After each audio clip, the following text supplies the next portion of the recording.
What is up, everybody? Welcome to Theocracy. I am your host, your intrepid host, Theo Snodgrass, comedian and podcaster out of Las Vegas, Nevada. Wherever you may be, thank you for making me a part of your day. Sunny day out here in Las Vegas, Nevada. A little bit cold. A little bit cold. I had to wear a sweater. I had to bring out my winter fit. It's turtleneck season out here in Las Vegas, Nevada. You know why? Because it's almost Christmas. I know why you guys are happy. You guys are happy because it's the Christmas season. That's right. Oh man, it's already here. Can you believe that? The year's going by quick. Did you guys have fun over Thanksgiving? I did. It was great. I went to Benihana's, so I went to Hibachi for the first time, which was lit. A lot of fun. A lot of fun. Because then the dude was doing. It's weird because like someone like cooks your food in front of you on like a hot plate while you're at the table, and they do like set of stand up there. It's pretty cool. Hibachi's dope.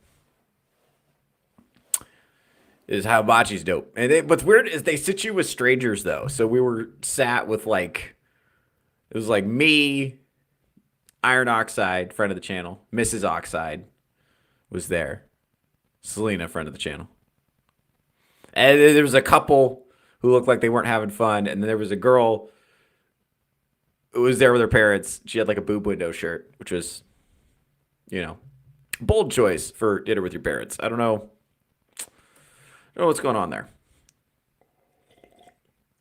Are women not afraid to show their tits in front of their father anymore? What's going on? I don't know. Anyway, America's a complicated place. But yeah, no, it was good. And then I had a good weekend. Saturday, I had a show. I had a show at Delirious Comedy Club. Shout out to Delirious out here in Las Vegas, Nevada. Fun place. Fun place. It was a good little show. A lot of fun.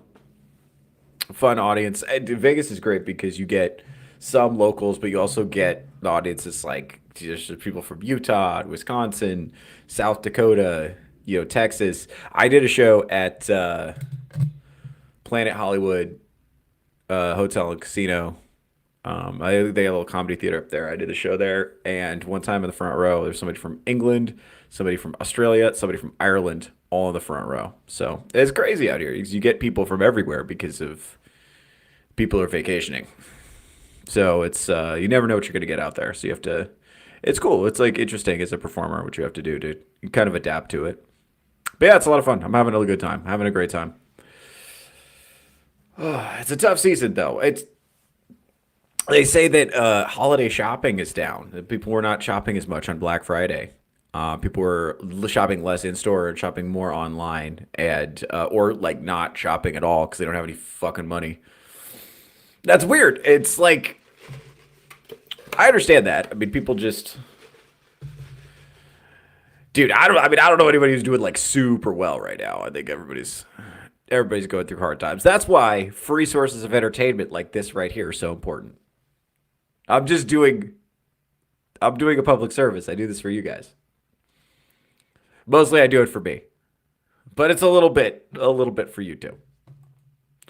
A little bit for you too. All right, so I gotta tell you. So we gotta keep talking about this AKAASH Singh thing, and I know what you're thinking, Theo. I'm sick of hearing about AKAASH Singh. I know, and I'm sick of talking about AKAASH Singh. But I am a dirty little pig boy who has to do whatever the algorithm tells me to. I have to squeak like a piggy if the algorithm tells me to, and the algorithm is telling me that if I put this man's name in the title of a video, that people will watch it. So that's what we're going to do. We're going to dive into that today. For those of you that don't know, for those of you that are new to the channel, for those of you watching for the first time, for those of you that never heard of this before, AKAASH Singh is a stand-up comedian that I frankly think is pretty good at stand-up comedy. I actually enjoy his material. I don't think he's bad at stand-up comedy at all. He does a podcast with another comedian named Andrew Schultz, who is quite popular. Anyway, so he does stand-up comedy, and he's kind of like been a vocal critic of people in the red pill community and people who are,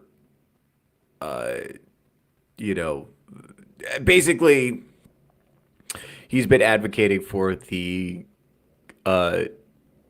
I guess what you'd call the conventional view of relationships, sort of like a happy wife, happy life kind of deal. That's kind of been his strategy, and he's been openly like and he's been kind of like openly shitty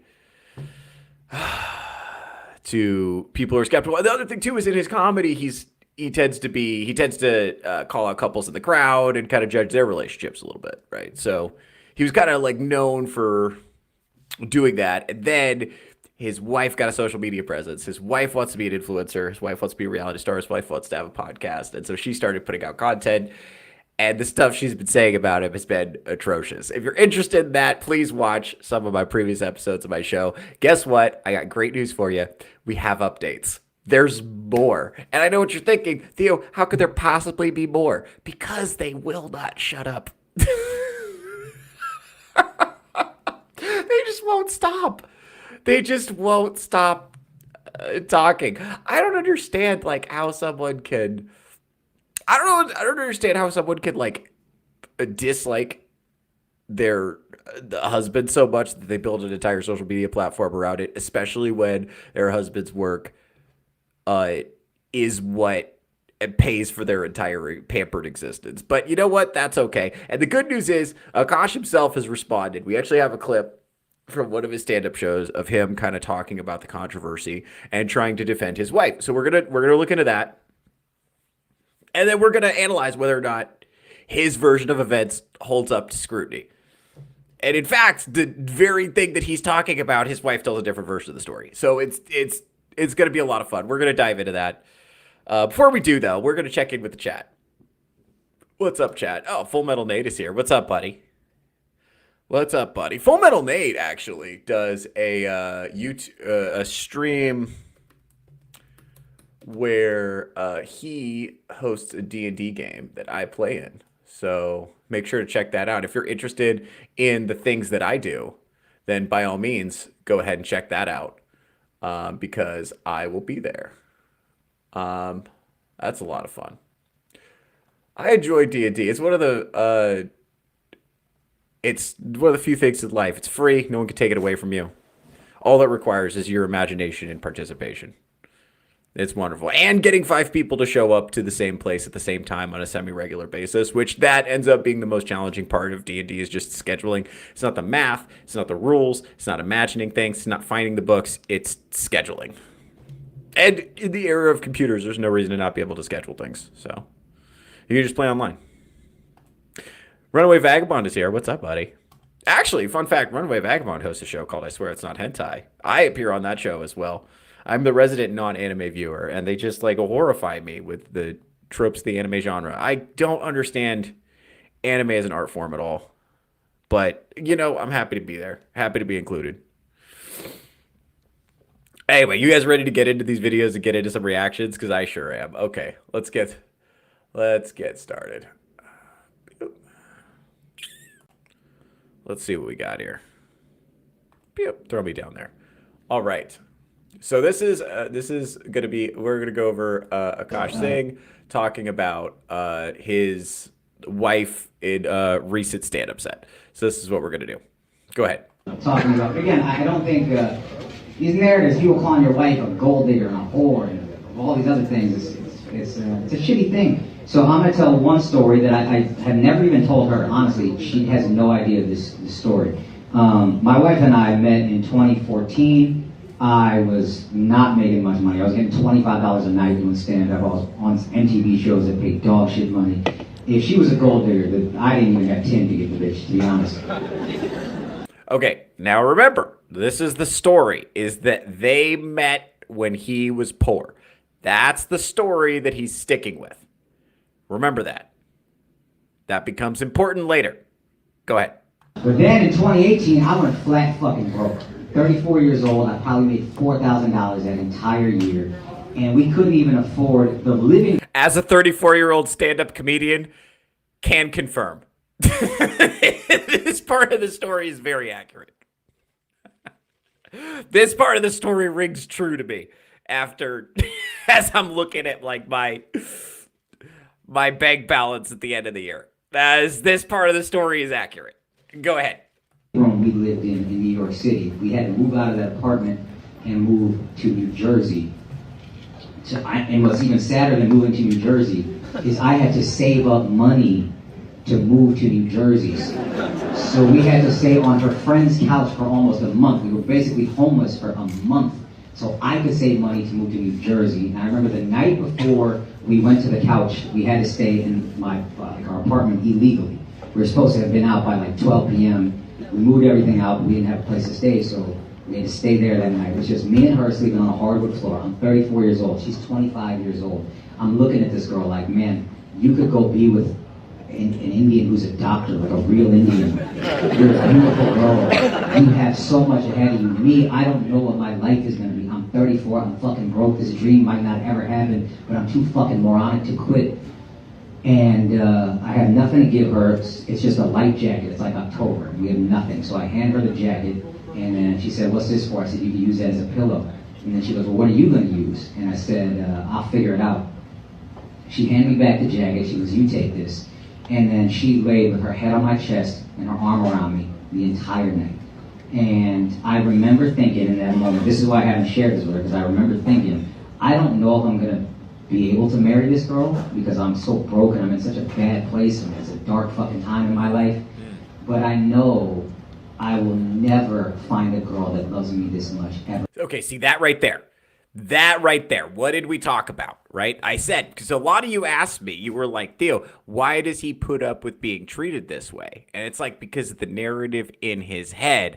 I've got a hot girl who likes me. I'm never going to find anybody. I'm never going to find another one. So this is what I've got. He even says it himself. So this could, remember what I say? This is why I'm telling you, I don't lie to you. I always tell you guys the truth. I always give it to you straight. My analysis is always primo. This is why. It's exactly what I said, is it not? It's exactly what I said. Go back, rewind the tape. Go back and check the tape. This is exactly what I said the situation was. Go ahead. I see this with other Indian dudes. Yeah, honestly, bro, it does seem to be kind of a cultural thing. I don't know enough about Indians to know for sure, but it does seem to be kind of a cultural trend. Yeah. I don't know what it is. It's like, I will say, like, and the thing she said about, like, popping her pussy in white boy frat houses, which is another thing that she said, that was, like, so the Indian girls that I knew in college, that was the situation. Like, they were very sheltered when they were younger, and then they got to college, and they were just, like, throwing ass. So, I don't know. Saying, this does seem to be a trend. I don't know. I don't know if it's, like, blending cultures or what the hell that is. There's any Indians in the chat, weigh in. We love you guys. Shout out to the Indians. Thank you for, I don't know, curry, I guess, and also for Indiana Jones and the Temple of Doom. Appreciate both of your cultural contributions on that. Oh, and RRR. Great action movie. If you haven't seen RRR, go check that out. Probably one of the best action movies that's been made in the last 10 years. Fucking incredible. Also, Padma Lakshmi. Check her out. Friend of the channel, Padma Lakshmi. Again, and I will never find a girl who rides for me this hard ever again. Now, do you see how people are clapping? See how people are clapping? Notice people are not laughing. Now, some of the things he said during that monologue were funny, but like his laughs permitted on this are fucking garbage. So this is not comedy. This is cope, right? And it's like, now I know what you're thinking. I was like, well, Theo, you sound like you're being very cynical. This sounds like a very sweet, wholesome story. It would be if she was telling the same story. But she has a different version of events that she's going to share. And it just so happens like, well, Theo, how could you possibly know that? It's like, oh, because we have her version of events of her retelling that same time period. We actually have that. She just posted it on her Instagram. So we have that. So we can see it. But this is anybody. But before we move off of this, I want to emphasize, this is exactly what I said the issue was. This is exactly what I said the issue was. Because a lot of you were like, well, why doesn't he, have some gumption and just walk away if he's not going to be treated decently or respectfully. Because like what I think is what's really crazy is like that so many men are angry on his behalf says to me that he cannot possibly be okay with this. And I know there's like to some extent it's like a different strokes for different folks situation. Like not everybody wants the same kind of relationship. Like Vagabond, friend of the channel, wants cosplay girls to step on him. I don't want that in my life. You know, that doesn't mean either of us is wrong necessarily. It just means we want different things out of life. And that's okay, by the way. That's okay, by the way. But I mean, it's like within reason. Like, it's hard for me to imagine a situation where he's okay with what's happening right now. And bear in mind, he said at the beginning of the monologue, he said what he's addressing is a lot of people are calling his wife a gold digger and a whore. And he addressed the gold digger allegations. He did not address the whore allegations. Totally unaddressed. Also important, Vagabond wants to remind us that goth chicks can step on him as well. So if there are any goth chicks in the audience, I assume there are hot goth chicks in my audience somewhere. Shout out to the 4%. Please find Vagabond and DM him pictures of your feet. That would mean a lot to me personally. Thank you. Let's see what else we got. Oh, right. I was going to show you guys another video. Okay. This was is this the one I was going to show you? Oh, no, not this one. I'm going to do this one. We're going to do this one. So it's her retelling the same time period. So on her Instagram. So go ahead. By the way, I did not go digging for this. This is her Instagram. So this is just a video this is just what's publicly available and what she knows. She knows people are scrutinizing her right now, and this is what she's showing. Go ahead. Let's see.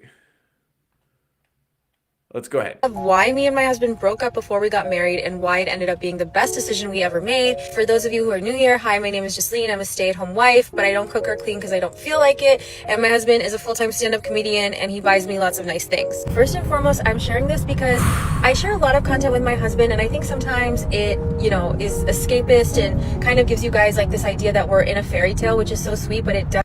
That is not the impression we're getting.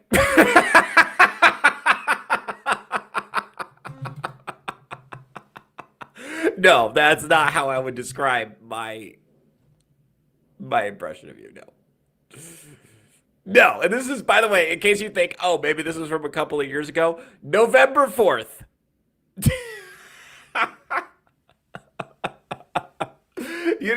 Just in case, guys, you thought she had an ideal relationship. Just in case you thought it was perfect and she was just living in heavenly marital bliss. She wants to be sure to correct the record. Oh, fuck, man. By the way, this is why you don't marry over your skis. I think it's very tempting to try to pull down the hottest piece you can. I don't recommend that. I marry somebody that actually likes you likes what you do, likes what you're about, likes you as a person, finds you attractive, thinks you're a cool guy. Women pretty much only act right if she thinks you're the best she can do. If she thinks she can do better, she's going to treat you like she can do better, and she probably will exercise her options at some point.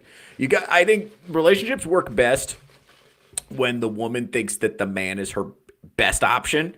And ideally, the man should think that the woman is his best option too. It's like, that works ideally. Yeah, that's the best. That I think is the relationships I've seen that work super well are the ones where both people think this is the best they could do. And that can be tough, especially now because of like Instagram and dating apps or whatever. The reason I put the emphasis on the woman has to think that you're the best she could do is because women have so many more options now, especially than even like men who do pretty well. Like I do pretty well. And like even just like an average like woman could just like go on Instagram and just like she could just post a picture and just get flooded with DMs. So it's like just the way the meta is now, like she's really got to be bought in for the relationship to work. And if she's not bought in, it's going to show in like tiny acts of, or not so tiny acts of like, disrespect. Just is what it is. Especially, I really, really, really discourage airing your shit out on social media. Like, you'll notice, guys, I tell personal stories when I think that there's something that we can illustrate or something that we can learn, but I don't put any recognizable information in my stories. Like, I do stand-up comedy. I don't put recognizable information. I don't name people, you know. I do tell a lot of personal stories, but I don't put my shit out there. Like, nobody, I don't talk about anything that happened recently or anything that would be recognizable to anybody or anything that anybody could be tied to. And the reason I do that is because I want to protect people's privacy as respectful. I really do not recommend putting that shit out on social media. So if you got a partner who's going to air your shit out on like TikTok or Instagram, that's not a good thing. You gotta, and it's weird that I feel I even have to say that, by the way. It's weird that I even have to say that, because the more of your life you put out on Instagram, the more you are inviting people to offer you unsolicited advice. And if you screen her comments, it's like, here, write this random woman, with 19 followers, which we're not going to air her out because she's got 19 followers. But I'm saying she just commented, 10-year age gap is too much. You should not put up with him yelling. Walk away. So, like, that's the thing is, like, if you're a woman and you talk about your relationship online, you're going to be flooded with comments that are like, leave your husband. And what do we always say? Relationships live and die with a woman's inner monologue, right? So this is, these voices, these leave your husband influences are going to be kicking around if everyone's airing her shit out on the internet.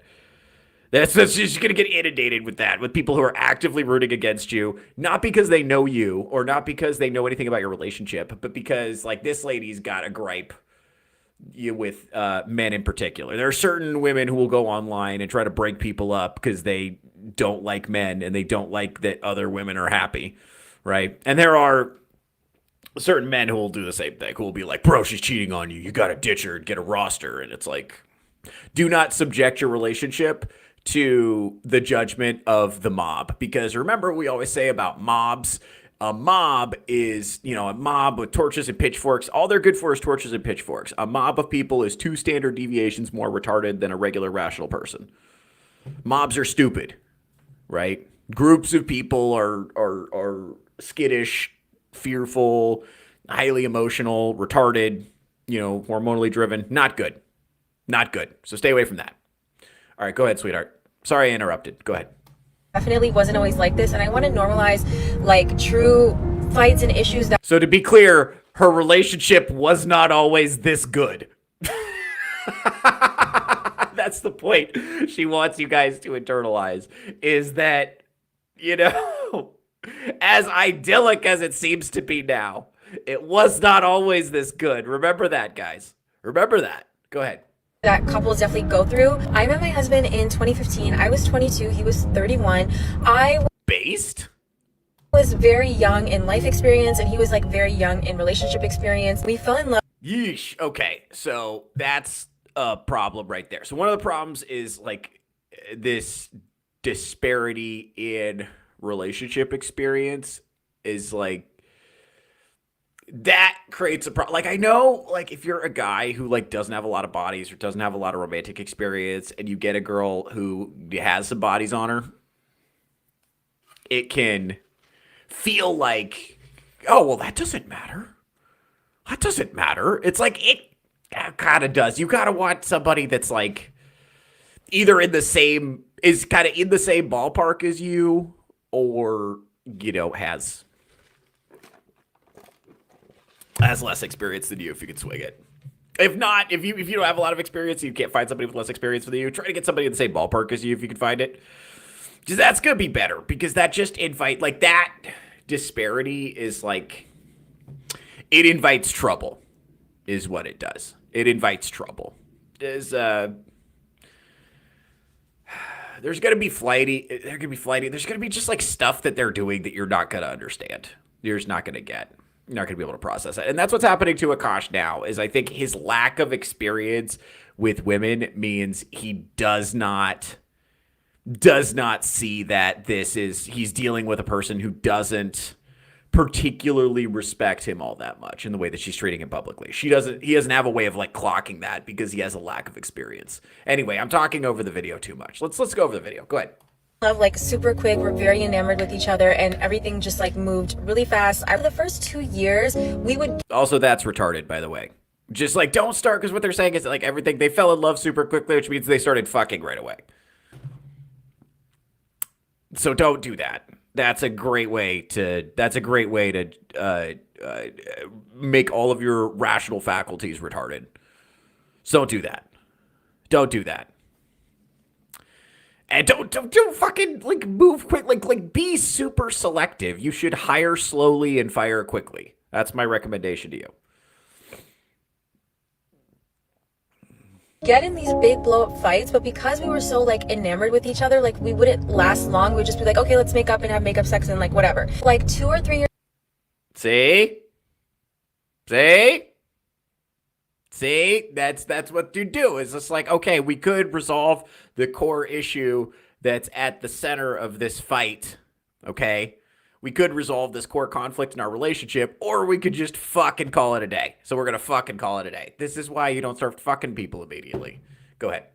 Years later, like around 2017 or 2018, the problem started to worsen because like the honeymoon stage had kind of ended and fundamental like conflict started coming out where my husband would just like hold everything in, and then he would start like screaming at me, and then I would get really triggered because we both grew up in trauma households. So for me, like screaming was just like very triggering to me. If I would have a criticism, he would be like, oh, I'm never good enough for you. It would be like, how are you getting this from what I'm saying? And it would just turn into these like really, really toxic blow up fights that we didn't know like how to handle. So then we decided to do couples therapy, which was kind of weird because we were like pretty young and pretty like new into our relationship. We couldn't afford like a. By the way, I've said this before, couples therapy with someone you're not married to is crazy pants. Just break up. Just break up. Like, couples therapy is for married people. Like, don't fucking, dude, just fucking break up, guys. And I know it's hard because you're like, I finally got a woman to touch my penis. I'm worried this will never happen again. It will happen again. I promise it will happen again. Just if it's not working, it's better for everyone if you just walk away. Well, Vagabond's here. The issue seems like she not trying to give him the experience that he had earned. Proof is how she avoids the kiss. See, yeah, there's one of the central problems to their relationship that pretty much anybody could see is the way that when they interact with each other, she pulls away from affection. Like, she's not interested in like being physically affectionate with him. And the thing is, like, here's the thing, guys. If a woman if she doesn't want to kiss him, whatever, man. I mean, that's you, whatever. It's your life. It's your body. Do whatever you want. But like, the thing is, if a woman likes you, she's not gonna mind. She's not gonna have a problem kissing you, touching you, hugging you. She's gonna want to have her hands all over you if she actually likes you. That's just kind of how it is. Like, women who like you and are attracted to you and are really into you and think you're really cool and are happy to be there, happy to be in the relationship, are also very physically affectionate. And it's not gonna be tough. If that connection is there, it's just not going to be tough. The physical affection part of the relationship is not going to be tough. And I think a lot of men think that women are like not affectionate or not horny because they haven't had the experience of a woman being attracted to them before. You know, they've only had women be with them reluctantly. And the reality is, if a woman is attracted to you, she's going to be fucking all over you. She's going to be like insatiable. That's just how it is, bro. Like, you gotta deal with that. Like, if the girl like does not seem like she wants to touch you at all, that's like not a good sign, bro. She's probably just like not that into you, and you should find somebody who is. Again, the goal is to find somebody who's like super psyched about you, who thinks what you're doing is cool, who thinks you're a really cool guy, who's very into you, and that's the goal. Oh shit, Mr. Scott Awesome's here. What's up, buddy? How you doing? Friend of the channel. All right, let's go ahead and see what else is going on here. Out of network therapist. So we found a therapist at the White Institute, which if you are in New York City, I do definitely recommend them for like a cost-effective therapist. Like, they can help find you someone. She was so amazing, and it was like kind of like the like light. And notice she said she was so amazing. The lady therapist was so amazing. Go ahead, explain why. turned on for both of us, it would be like, Akash, like when Jasleen says this is what she's trying to say to you. And Jasleen, when Akash comes back with this, he's actually saying this. And it just like really like opened our eyes to how many of our fights were miscommunication. He was getting a lot of work from MTV. Like his first show was Wildin' Out, and then he did Guy Code, and he was just like on a bunch of MTV shows, and he was able to like reach a 6-figure salary, which at the time was really huge for us. But then in 2018, like all of the opportunities started to dry up. He was Okay, now this is the time period he was talking about. So this time period where he made like $4,000, right? So remember there we go. So prior to that, he had been making a 6-figure salary and he was on TV. To be clear. So this period of his life that he's talking about to argue that she's not a gold digger was a time where he was already really successful, and then the money dried up, and as soon as the money dried up, she bailed. So this anecdote proving that she's not a gold digger does in fact not prove she's not a gold digger. That's so important. Okay, but listen to the way she talks about it versus the way he talks about it. In his head, she stuck by him when he had nothing. That's his narrative, right? But that doesn't match the facts of the situation.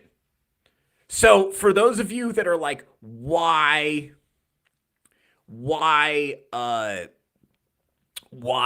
is he sticking with her? If the question is why is he sticking with her, the answer is because of the narrative that he's constructed in his head. And you guys are looking at the facts in kind of just a fresh, unbiased way because you're not fucking this girl, so you don't have any emotional attachment to the situation. You're just like outside looking in, this looks like dog shit. I don't want to do it. You know, he should leave, right? Well, he's not looking at it that way. He has this like romantic story that he's constructed in his mind where he's idealized and fixated on this girl. And he's like, this is the one for me and she's magical. Yeah. Female therapists are only there to confirm the woman's side. That is another red flag. That does happen. And part of that is like a business move. Like if you actually like try to hold women accountable, there's a good chance they won't come back. And at the end of the day, the purpose of therapy is to funnel money from you to the therapist. So, I mean, they have to actually perform a service that their clients are going to do. And the other thing too is that like it's mostly women who seek out therapy in the first place. So yeah, they have to... So they kind of have to cater to women in the same way that like any other business has to cater to their paying customers. So it's not an unbiased perspective, unfortunately. This is a good question. Do your priests require marriage counseling before you get married? So a lot of churches, there's a whole pre-marriage process where you meet with the priest. I haven't gone through it. I know people who have, but a lot of Catholic churches, if you want to get married at their church, you have to complete their pre-marriage whatever thing. And so that kind of takes the form of, I guess you could construe that as like a type of marriage, but it's not like secular marriage counseling. It's like you take like classes together and you like learn about the religious implications of the ceremony and all this and that and this and that. So I don't know. I haven't done it. I know guys who've done it. Apparently it's pretty rad. And apparently during that process, you become quite a bit closer to your spouse, which is fucking rad because that's the point. So good for them. But there's a pre-marriage process in the church if you want to get, most churches will require that you do that if you want to get married at their church. So yeah, that definitely does exist. But like, as far as like secular marriage counseling goes, and again, I'm very hesitant to push anybody to go to therapy. And I say this as somebody who is benefited tremendously from therapy myself. I think like a lot of therapy is just hokum and bullshit and nonsense and hogwash and serves to, and does no meaningful good to improve your situation. If you are,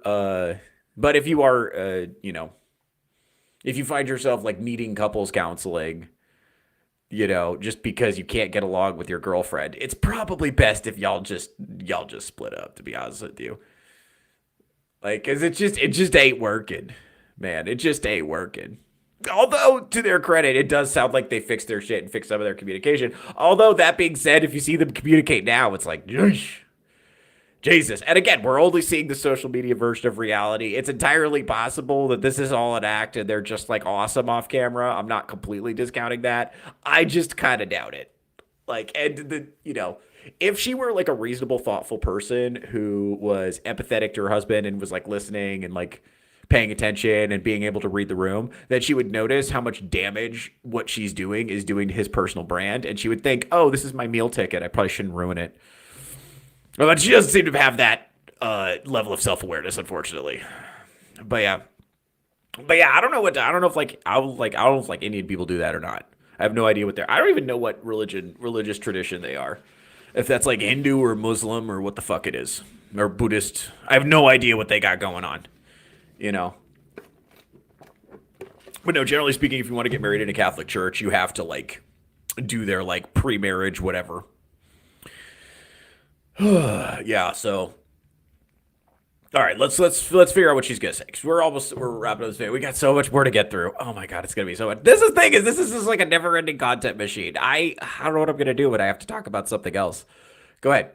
Kind of aging out of the MTV bracket, and he wasn't really getting any attention from the industry, so he was pretty much losing all his income. And at the same time, I was working a really toxic job with like a toxic manager and like working till 2 a.m, and it just caused a lot of stress on our relationship. I really wanted to get married and like wanted to move forward, and he was like, I don't even know who I am as a man if I'm not even able to achieve something I poured 15 years into, and like I don't even know how I'm going to provide for you or our future as a family. And everything came to a head when my mother-in-law came to visit us, and I was being very distant because of everything we were going through. Akash was very stressed, and I think she kind of internalized it like that I was being bitchy towards her or passive aggressive towards her. It was a huge fight between all of us. Basically, Akash did not defend me, and I was like, okay, I don't know if I can be in a relationship with this person anymore. So after this, we both took a much needed break, and we just needed time to reflect on our own outside of the relationship. I took a trip to India with my mom for my cousin's wedding. We went So basically, if we're tracking, he runs out of money, she fucks off to India. That's what's happened, right? And bear in mind, his version of the story is she stuck by me when I had nothing. That's what he says happened. That's how he remembers this. She remembers this as he ran out of money and I fucked off to India.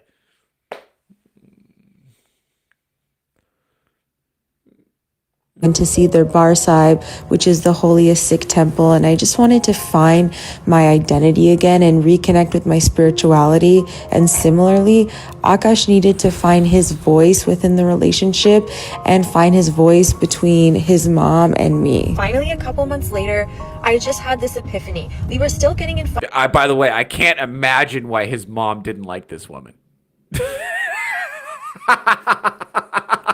Can't imagine. Right?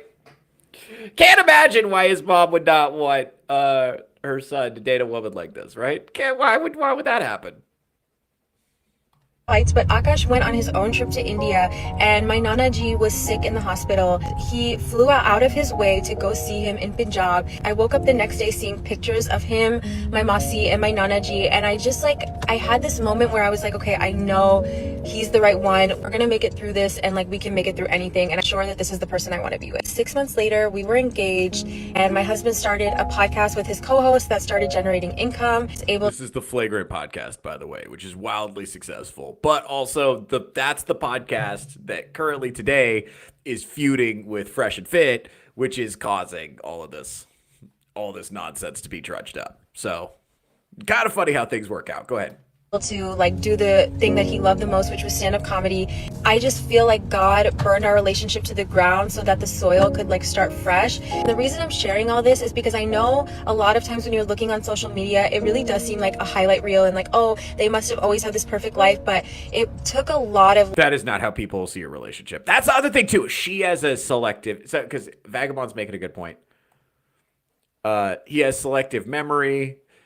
She went to India to get some, then come back. Yeah, and that's the thing, is he has selective memory about this, but she has selective memory about this too, because from her perspective, she's like, hey, I have a very idealistic relationship that a lot of women aspire to. And I just want to clarify that it's not perfect. She has zero self awareness about how this looks to an outsider.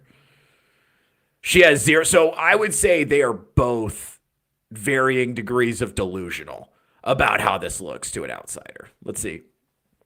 Well, when you need to talk about something else, we could get you through the different type of anime women types. LOL, you will totally see where they are coming from. No. I don't know. I shouldn't say that. I never say never. But like that actually might be a better topic for Vagabond Show, actually. We might have to do that where we're running me through. They're still trying to find me an anime waifu, which is crazy. Is crazy as just fucking, oh my god, I don't know, maybe it would help me relate to the audience more because I'm not shitting on it. Here's the thing about anime. I know I'm wrong about anime because so many people like it, and so many people I know like it, and they speak so highly of it, and they're like, this is like a really good art form. It has this and this. There's a lot of different kinds and all this stuff, right? So I know I'm wrong about anime. I know that. Oh, but fuck, man, is it hard to get into? I just can't do. I actually prefer reading the manga more than watching the anime. So that's me personally, but Scott Awesome, what's he say? I think you should make a parody account called AKAASH Singh 9, a red pill version of AKAASH. That's funny. That's funny. That's good. That's good. Yeah, man. I mean, I think this is red pilling a lot of people, unfortunately. It's just like, it is what it is. And it's like, you know, what's crazy is you don't even got to do like all the stuff. Because, you know, famously, Myron Gaines famously is like, oh, you got to fuck like 50 women and make 6 figures before you ever consider settling down with one of these women. I don't even think all that's necessary. Like, dude, I'm telling you, all these relationship problems clear up if the woman just likes you. Just likes you as a person. That's it. But in order to get with a woman that likes you, you got to understand what women like. And it's not what you think. It's not what a lot of guys like. A guy's like AKAASH thinks that women like nice guys who buy them stuff. And that's true to a degree. But being nice and buying a woman stuff is something you do after she likes you already. That's not something you can do to make her like you. That's something you can do as much of that as you want. Because, like, here's the thing. Like, guys that have women who like them, a lot of times, if a woman likes you, she's treating you super well. And that, as a man, makes you want to, like, you know, buy her stuff and be good to her. Like, I'm not, like, mean to women. You know? That's not necessary. But you can be nice to women. You're nice as you want to a woman who likes you. But being nice to a woman is not going to make her like you if she doesn't like you. That's the difference. But once a woman likes you, that gives you a license to be as nice as you want. It gives you a license to be as nice as you want. The fucked up part is once a woman likes you, you don't have to be nice. That's the thing. You can treat her kind of any way you want. You know, and that's, some women will stay, insecure women will stay, secure women will leave if you are shitty to them. But like, I don't recommend that. That's where these red pill guys, I think, go wrong. Is like, it's actually like really like fun and deeply gratifying to be nice to a woman who fucking deserves it. I will say that. Like, to have the ability to do cool stuff for a woman who like fucking deserves it is deeply gratifying as a dude. And I think that's something people miss. And like, that's the other thing too, is like these red pill guys, a lot of the women they talk, it's like they spend all day, every day interviewing just the worst women they can find. They're like, oh, we found a bunch of OnlyFans whores with a ton of plastic surgery who were like slithering in the streets of Miami. And we pulled them out. We found this chick in a rain gutter outside of a nightclub in Miami, just puking up cocaine. And then we got her drunk and interviewed her on a podcast, and wouldn't you know it, she had bad opinions about stuff. Women are terrible. It's like, no shit. No shit if that's your sample. So these guys, they have a sampling problem, and they think this is the problem. Like, I was pretty black-pilled on women because I was like, I did the bulk of my dating I did in major metros in Southern California. And that's very black-pilling because of just like how things are out there. And then I started doing this show, and I met a ton of cool women who liked the show. So I started doing comedy, started doing the podcast, and like when the comedy, the podcast started getting some motion, I started like meeting a lot more cool women, and then I was like, oh, okay, this was a sampling problem. It's the same thing with the red pill guys. I got you. We got homework to do. That's right, buddy. You're gonna get me into anime bitches before it's all said and done. I'm 99% sure Myron is just a gay man who hates women. What you say? Okay. So word on the street about Myron. I will say that's what I think too. I actually think Myron Gaines is closeted, and so word on the street is from this Angela. He dated this chick Angela, who allegedly they dated for a while, and allegedly they didn't have sex at all. It was purely like a social media relationship. And apparently he would like go on trips and like bring a bunch of condoms with him.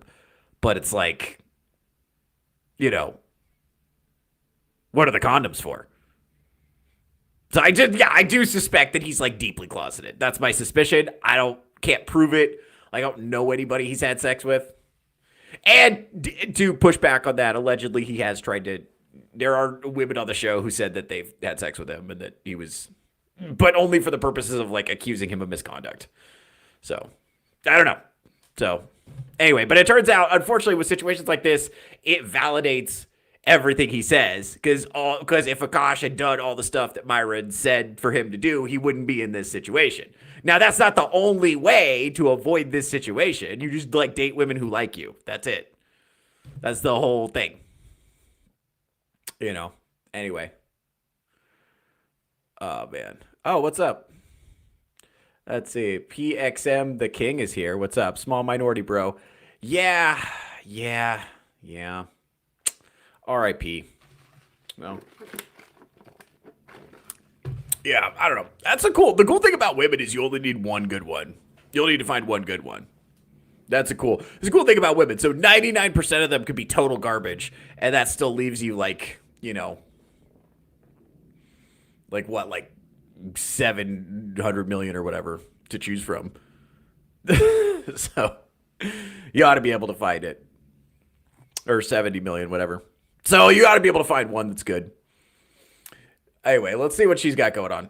Like grit and blood, sweat, and tears. Okay, a lot of tears from me. And now me and my mother-in-law have an amazing relationship. My husband is so close with my family. Of course, we still fight. We get into huge fights sometimes. But I think just going through everything we've gone through has brought us so much closer. I wonder how his mom feels about her social media presence. Go ahead. Make sure that when you are choosing a partner, you really choose someone that you know is going to support you through all the bad times, because life is like full of ups and downs. I'm so thankful for where we are now, but it's okay to go through these kinds of ups and downs with your partner. It's normal. Now I'm always right and AKAASH is always wrong. You know what? You don't give yourself enough credit. You apologize more than most of my friends' wives. Aww. One time we did get Okay, that might be true, actually. That might be why he's in this situation, is that not only is he a turbo simp, but he's surrounded by turbo simps. Right? Like, that might be the situation. That might be, like, so he thinks this shit is normal because that's what he, like, sees around him. But that's the thing, is, like, once you've seen somebody who's, like, once you've dated a woman who actually likes you, or you are like surrounded by guys who date women who actually like them, it's just very, very, very hard to go back to this kind of situation after that. Like, it's hard to date women who don't like you once you've dated a woman who does like you, because the difference is so significant. A woman who does like you is going to treat you so much better, and she's going to make your life more easier and more convenient. You know, so much easier, so much more convenient. So much better. No. Yeah.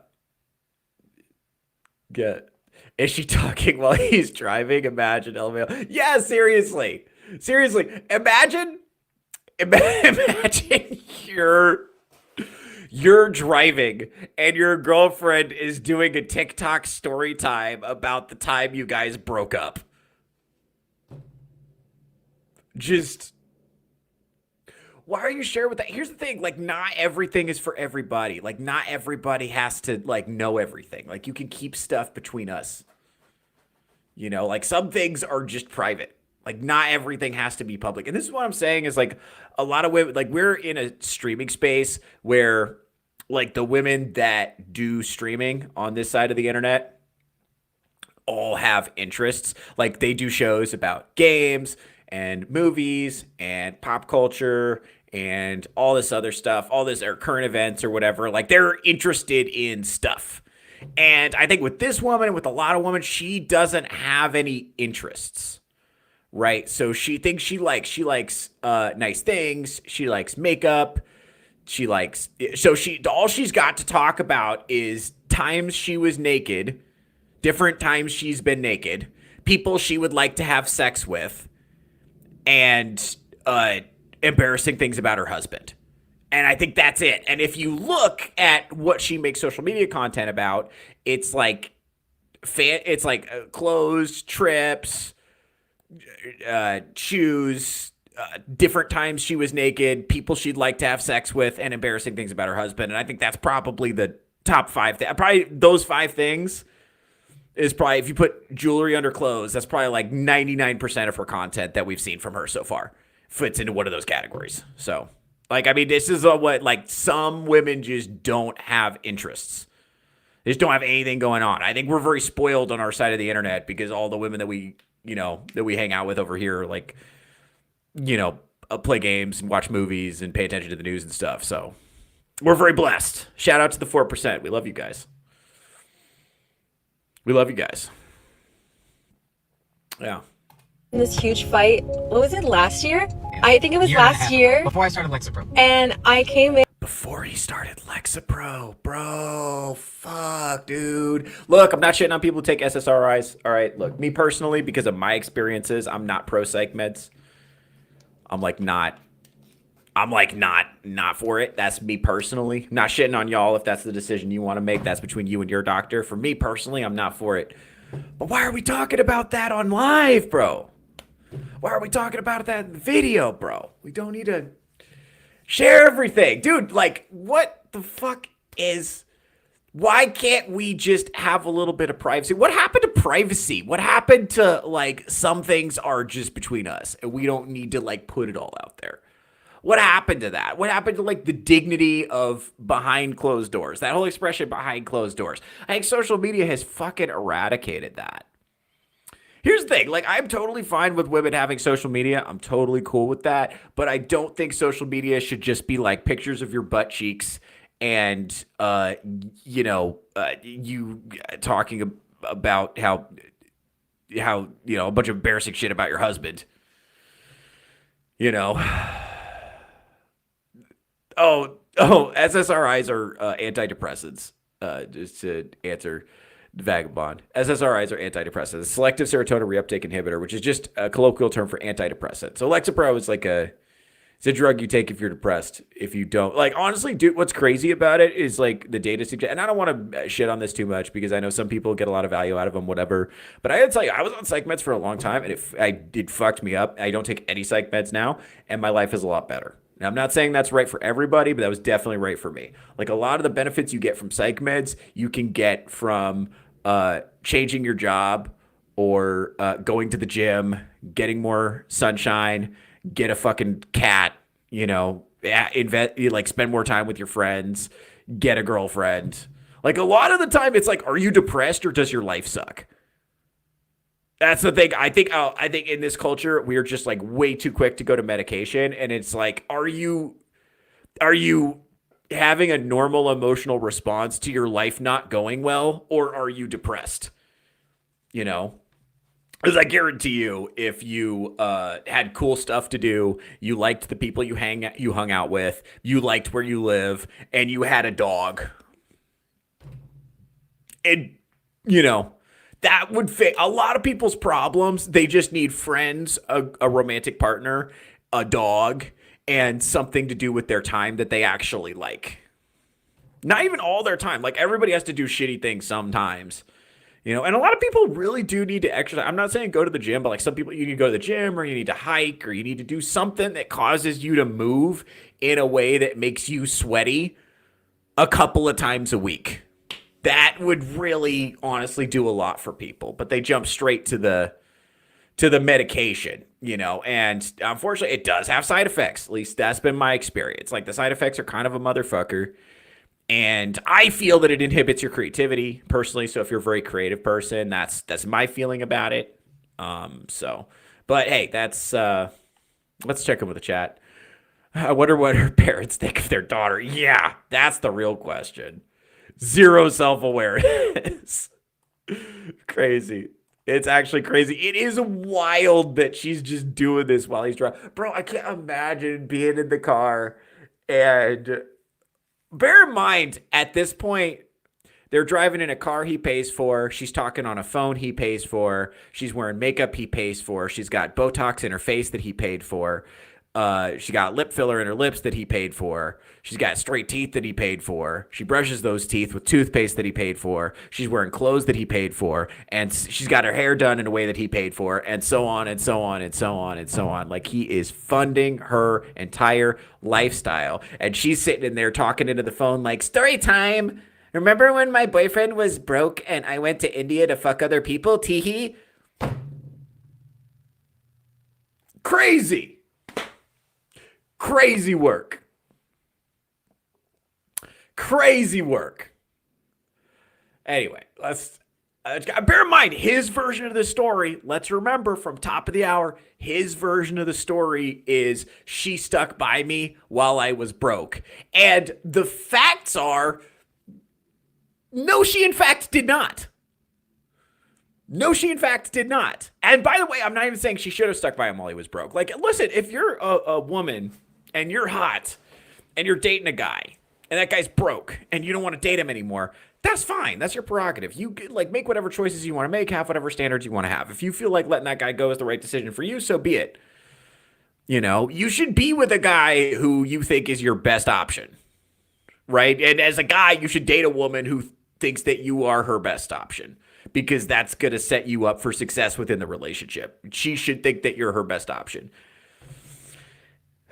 And, you know, as a guy, you should do your best to be a good option. So that's kind of your responsibility, is to like make yourself look like a good option.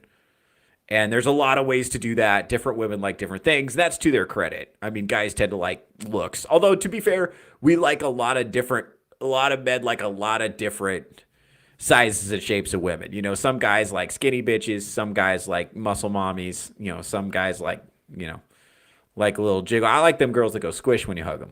Yes, sir. I have a whole bit about that. Anyway, let's keep going. Let's keep going because I have more content I want to get through. I'm talking too much. I'm having a good time with you guys. I love the chat. Like I always say, shout out to the chat. I have the best audience on the internet. I always forget to say this, by the way. Please do like the video if you get a chance. Like, if you want to share it, that'd be awesome. Like, share, subscribe, comment, all that stuff. That'd be fantastic. I always forget to say that, but it is necessary. It actually does help with the algorithm if you guys like it. Like, click the like button. That actually does help. Or if you leave comments or whatever. I appreciate everybody who's in the chat. You guys fucking rock. I have the best chat on the internet. My chat is very high IQ, and they always say things I didn't think of, which I appreciate. I like that I have that. They're always throwing stuff out. And when they disagree with me, they always do it politely, which I appreciate.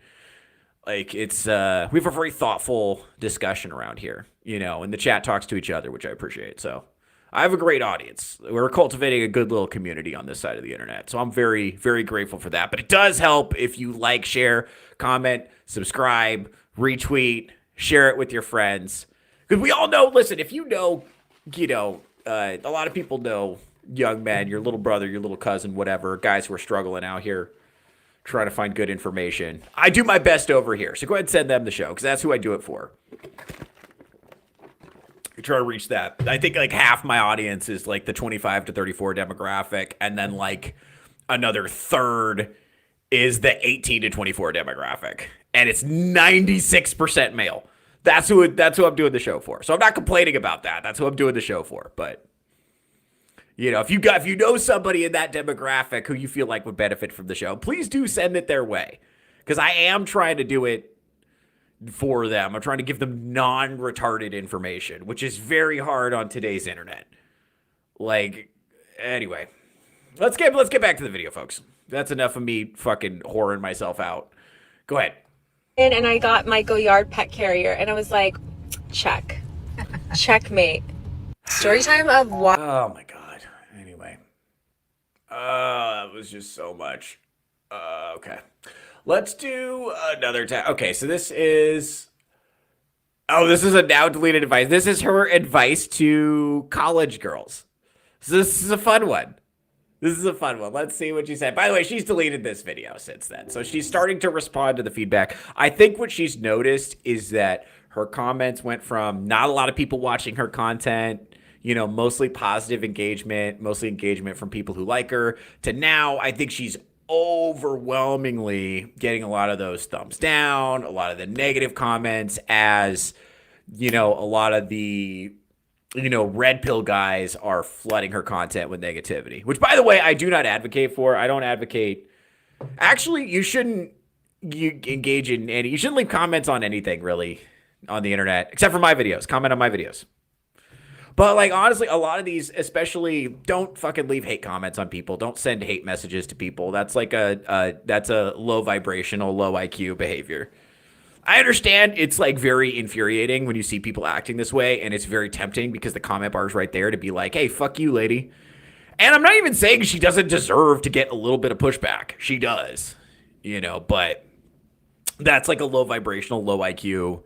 Like, that's letting your emotions win. And I don't support that. So what we're going to do here on this channel, you can say whatever you want about her in my chat, whatever, on my comments, whatever. But, like, we're not directing negativity at her. What we're going to do is we're going to have a thoughtful discussion about how this shit happened so that anybody who's watching this who might want to avoid it, this is looking at you 18 to 24s and some of you 24 to 34s. Then what are you going to do to, you know, put yourself in a situation where you can avoid being in a relationship like this, right? So...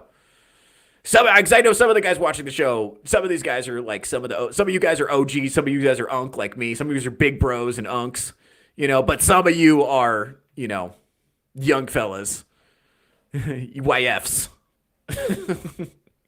who don't quite have the experience yet, and you're still trying to figure out the world, trying to give you guys some good information, trying to put you up on game. So let's go ahead and see what she says. Go ahead. So do me a favor, to all my brown girls who are starting college, you actually don't have to date the first guy that gives you attention. And believe me, I know I'm speaking from experience because I was super sheltered in high school, didn't really date, was a late bloomer. So when I got to high school, I was like, when I got to college, I was like, oh my God, it's like open season and like all these. Dick. It's a lot of dick. That's what she saw. That's what she saw. She was like, all right, great. And then she proceeded to, in her words, pop her pussy in white boy frat houses. And have a roster of guys she was running through. But remember, she was a virgin when she met AKAASH. Remember that. That's all those things are true at the same time somehow. And I know what you're thinking, Theo, how is that possible? That sounds absurd, ridiculous. That doesn't sound like a real thing. That doesn't sound like that could really happen. To which I would say, hey, that's misogyny. Guys are like starting to give me attention and like everyone's being observing reality is misogyny. Remember that. Go ahead. So social, and literally like the first guy I met on the first day I moved in, I ended up dating him on and off for a year. Why? You don't have to settle for someone's crusty, dusty son. Like, settle in, get your friend group going. Yeah, for the record, you don't have to settle for someone's crusty, dusty daughter either. Like, you do not have to date women who treat you like shit and make embarrassing videos about you on the internet. You don't have to do that. You can just date women who are nice to you. For real. You could just date women who are nice to you. And if the woman you're dating is not being nice to you, then you should try dating someone else. Yeah. Fix your shit and date someone else. And by the way, I'm not saying AKAASH is blameless in this. We're going to get to that in a second. We got some more videos to go through. We'll get to AKAASH's role in this because the truth is you can't control other people's behavior, but you can teach people how to treat you. And that's what's important here. Go ahead. See like where you kind of vibe, and then maybe like wait for the third guy or like the fifth guy that gives you attention, and then like maybe you can like go for that. Because I think like especially brown girls who grow up really sheltered, it's just like so fun to be in this new environment, to be without your parents, to be like living in dorms and like co-ed situations. And I get the excitement, but don't settle. Like learn more about yourself before you kind of just like lock yourself down in a situation with a relationship that like probably like won't last that long anyways, because it's usually I wonder which relationship she feels like is settling. I wonder which relationship she's referring to. I wonder if there's any man in particular that she feels like she may have settled for, as she's encouraging other brown women to explore their options. By the way, if any brown women want to explore their options, I am right here. Friend of the channel, brown women. What's up, ladies? How y'all doing? Oh, man. Not shit on white women. I like white women, too. Friend of the channel, white women. Friend of the channel, women. I like the whole color spectrum. I'd like to have one of each. Go ahead.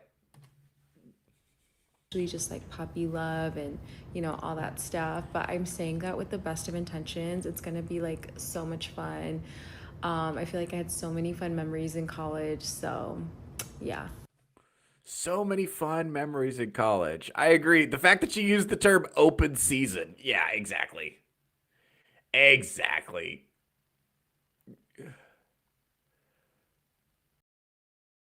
Oh my God. Let's see. Actually, what is this fan next or what? Oh, this is a fun one. This is a fun one. So this is her. She's going to talk about Just like the worst time of the year. And we're going to find out what she thinks is the worst time of the year. Go ahead. Go ahead. 'Cause we're in the Christmas season. We're in the Christmas season, right? Which is allegedly the best time of the year, right? So let's find out what Jasleen Singh thinks is the worst time of the year. Let's find that out because I think it could be interesting. You know, it could be useful. Oh, hold on. We got Strider's in the chat. What's up, buddy? Strider, friend of the channel. So get ran through until you're 6 baby daddies deep and suddenly want to settle. Yeah, dude, that's the problem. It's like, look, here's the thing. I'm actually like not against like dating different people before you get married, but you got to be really fucking careful about who you have sex with, especially now. Good Lord, especially in college, where there's just like, people are just way too fucking reckless. Way too fucking reckless with who they choose to have sex, who they choose to lay down with, man. Got to be really careful, especially as a woman, especially as a young woman, especially if you're coming into that environment sheltered. I mean, college is just a fucking cesspool nowadays. Oh, man. Anyway, let's go ahead and this is another podcast clip. Now, remember earlier in this podcast, she had gushed over how hot this guy is right in front of AKAASH. So let's see what else there is. Go ahead. The worst day of the year for me is Oh, I know this. Go. tax day. No. It's Akash's birthday. And I feel it because she's being nice to me all day. And The worst day of the year for her is her husband's birthday. Go ahead. I'd love to hear them explain this. Go ahead. by like 8, like 10 p.m., I can feel her getting just like, I'm so ready for this to be over. Why? It's like I turned don't- back into a pumpkin at 12:01, May 5th, and she's so relieved that she gets to be mean again. Okay, May the 4th is Akash's birthday. And May the 4th be with you. Yes. thank Yeah, and every year I dread it because I have to be nice the whole day, and I have to get him something, and I have to also be nice and do like acts said of that twice. kindness. She said, really she said that not twice. okay with You know, it. she said that twice. She's really not okay with it. Okay, go ahead. Well, it's really hard. For her, it's really hard. She needs to just, Listen, I'm just used to being treated like a princess all day, every day. So that one day that I don't, Oh, what torture. yeah, it's And hard. treating What? somebody else like they're the main character, that's like the Yeah, love dinner book. That's what it is. That's what it is. This birthday, he didn't really give a fuck either because he gave me this ring, and he was like, "I've done enough." Oh, God. Yeah. What are you look at the ring. We went to Turks But and did you get her Caicos. flowers? I hate women. I hate women. Flowers. I hate women. Wait, tell. I only get flowers for Valentine's Day. I get one. Barely. Oh, damn. That's tough. That's a tough one. Yeah, she doesn't like having to do things for him and give him any special treatment. I hate this woman so damn much. Yeah, that's tough. That's tough, man. That's tough, man. And when he does get her stuff, it's like, yeah, but what about all the stuff you didn't get me? What about the stuff? And here's the thing. I know she probably thinks she's being like cheeky and funny and she's being humorous. And she's like, tee hee hee, I'm high maintenance. It's cute. And Strider making a good point. Wait, so he provides her a millionaire lifestyle and she can't be bothered to do a damn thing for him on his birthday? Yeah, because so when you're dealing with like women who are kind of temperamentally selfish and emotionally immature, they view themselves as only receiving and not giving anything. And if they have to give anything or do any work, they feel like that's rude. That's imposing on them. So this is kind of the reverse. We've all met guys who kind of want to be mommied, you know, and they don't want to have to do anything or think anything. And they just like have women who do everything for them. We've met guys like that. We've seen that. We don't respect them. And this is kind of the female version of that. It's somebody who just like wants somebody to fill in the role of their father and just like buy them stuff. Because remember, they don't have children together, and they don't have any intention of having children. And to the extent that they do want to have children, she said she wants to use a surrogate because she's worried about how it's going to affect her appearance. Right? She doesn't want to get acne. So. Not good. So again, this is what happens when you're dealing with like selfish, emotionally immature women. Only want to be recipients. They don't want to provide anything because they think they are the table. This is the human the embodiment of what I am the table looks like as an attitude or as an orientation towards the world. You know, like I deserve to get all this free stuff and everything provided for me, and I don't have to do a damn thing because I am the table. Like me showing up and me being here is what I provide, right? That's her perspective. Now, in her defense, defend her a little bit. This is what I'll say. He is the one putting up with it. So AKAASH is the one who's allowing this to happen because his narrative is that he is in, you know, a magical love story. That's how he views it. And that this is the woman for him, and he's never going to meet a woman who loves him this much, and blah, blah, blah, blah, blah. Because his mentality is one of scarcity. He doesn't believe that there's anybody else out there for him. So he believes this is just what's there for him, and he's just riding with it. And to be fair to him, he put a ring on it already, so he's already cooked. So it's just horrible. It's horrible. It's even more horrible considering this is the same podcast where she was gushing over how much she wanted to fuck her friend's husband. Yeah, so it's the same one. So that makes it even worse. It's tough, man. It's tough, man. And again, all of this stuff like makes his response seem woefully inadequate. Right? His narrative that she stuck by me when I was broke and that's why I take care of her, which if that were true, if there were any reason to think that was true, then I would totally get where he was coming from. I would be like, all right, I get it. To a degree. I mean, I wouldn't co-sign the way that she's treating him necessarily, but I would be like, okay, I see the logic of where he's coming from. But the truth is, he has a narrative in his mind that is allowing this to continue. And by the way, this is something you're going to see a lot, guys who are in those tough relationships, because we've all seen it. A lot of us, if you're 30 plus, we've all known this guy and we've all been this guy. We've all known a guy who was in a tough relationship like this, and we've all been the guy at one point or another where you're with the woman who's just like not treating you good. And the reason those relationships continue is because the guy has this narrative in his head, like, oh, I'm never going to meet a woman who loves me like this again. This is the love of my life, and I'm going to stay with her no matter what. Like, they don't have the ability to look at their relationship with objectivity. That's why we're all horrified by it. We can look at this and be like, oh, well, obviously this is terrible. Get out. It's easy for us to say because we don't have a bunch of like, we haven't gaslit ourselves into believing that this is like a normal, healthy, good relationship. And think about like they've been together for a long time. That's his first sexual partner, probably not hers, but it is his first sexual partner. She's probably more attractive than he would get under normal circumstances, and he's spent a lot of money on her. He's invested in her tremendously. He's gotten to know her family. She's gotten to know his family. They're married. Their finances are merged. It's crazy that they don't have children together though. Like that's wild. Because he's over 40 and she's well over 30. So it's like, but they've been together for this whole time. They've been together since they were 31 and 22. So they've been together for like 10-ish years, give or take. No kids, So, I mean, I'm not shitting on people with no kids. I mean, some people don't want to have kids. It is what it is. But like, weird, man. Especially for like Indian people. Because I thought Indian people were like all about that. That was my understanding. Culturally, but like I could be wrong. Again, I don't really know. Shout out if there's any Indians in the chat, please let us know. Let us know what's going on. Let's see.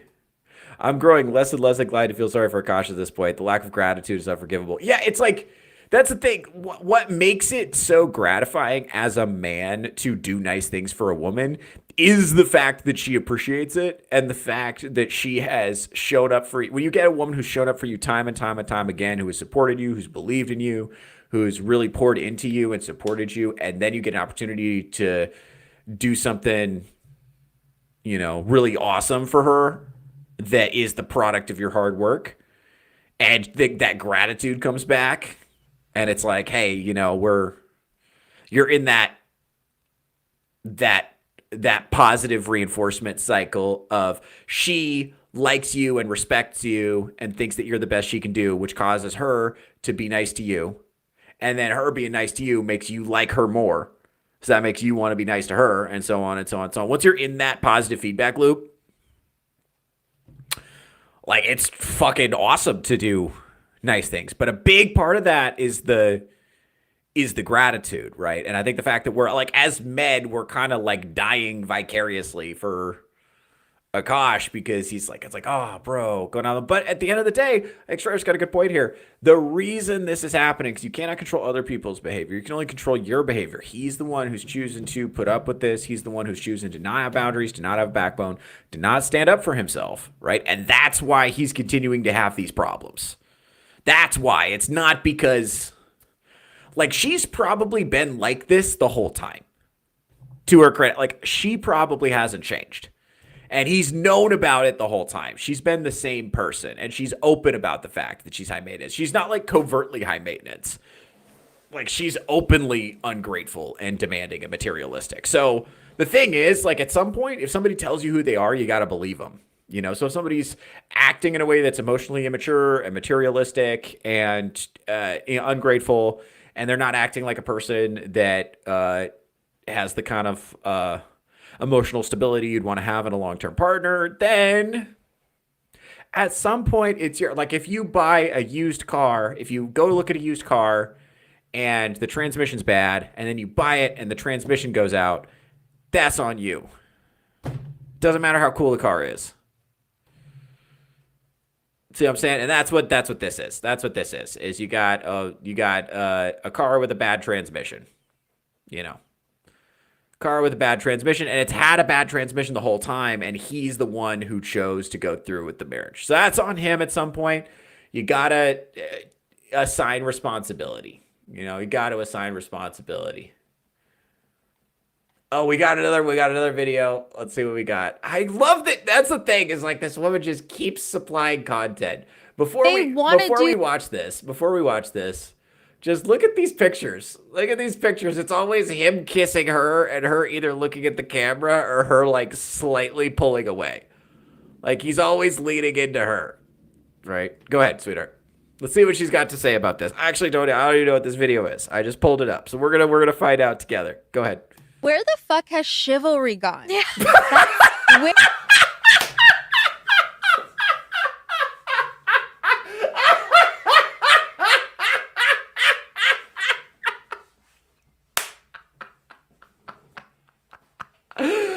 Oh man, she had zero self-awareness. Who put zero self-awareness in the chat? Somebody put that in here earlier. Hold on. Right here. That's PXM the King. Shout out to you, bro. This is zero self-awareness is right. Oh my God, bro. Oh my God. Oh my God. That's crazy. That's a crazy thing to say. Oh my God. We're only three seconds into this video. That's hysterical. Green line theory, exactly right. Google that. We don't have time to get into it now, but Google green line theory, and then you'll see this. Right? So she's standing straight up, and he's kind of leaning into her, and it reflects the power balance in the relationship. Oh, man. Go ahead. Where has chivalry gone? Like, Where has it why gone? do these men who make $60,000 a year talking about gold diggers? You don't have any gold to dig. You don't have to worry.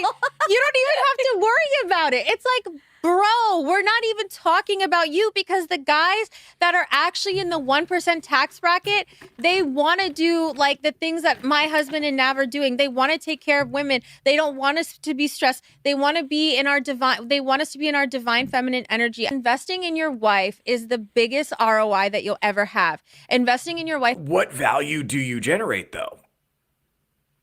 She's very, very, very open about the fact that she does nothing. She does not contribute. So what value do you generate? What is the return on investment, right? What is the return on investment that you're describing? I'm not disputing that. By the way, if we're just looking at the words she said, I agree that investing in a good woman, the Bible's very clear about this. If you have a good woman, that's like the most valuable treasure you could possibly have, you know, if you have a good wife. But the reason investing in your wife is valuable and good thing to do is because there's some assumption that there's going to be return on investment. Like she's going to be a good, virtuous woman. So are we seeing that from her? Do you think she's offering, AKAASH or unwavering emotional support? Do you get that impression based on the way that she talks about him? Do you think she's helping him? Do you think she's helping bolster his personal brand? Do you think she's using her personal brand to bolster his personal brand? Or do you think she's undermining him at every possible opportunity? Because it seems to me like she's really, really undermining him. She's not using her brand to elevate his personal brand. In fact, the reason we know who she is because she's undermining her husband's personal brand. That's why she's famous. Oh, Jesus. That's tough. Oh, that's a tough one. That's a tough one. Go ahead. Is not a financial burden, because when you treat your wife like a princess or a queen, you spoil her, you give her stuff, you just let her be able to relax. She gets into this divine feminine energy, this divine feminine aura. In return, she starts taking care of you in a much better way. She's so emotionally supportive of you, because women are so strong in their EQ and how they can take care of men and like really comfort them on this level that. Bear in mind, do you think this is a woman who has a lot of empathy, just based on what you've seen? Do you think this is a woman who cares a lot about other people? All right, hold on. I have to let my cat in. Be right back. Stay right here, people.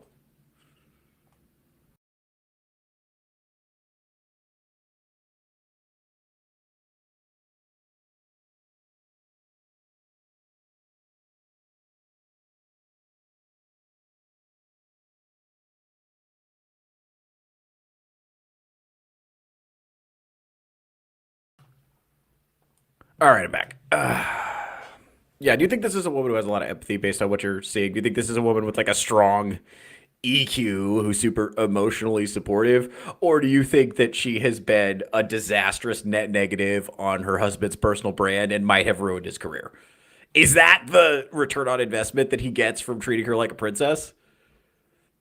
If that's the case, then do not sign me up for princess treatment. I'm good on that. I'm good on that. Like, you're just like not making the case that you seem to think that you are. Actually, I think the guys who whine and all day on podcasts about gold diggers have won this debate pretty handily.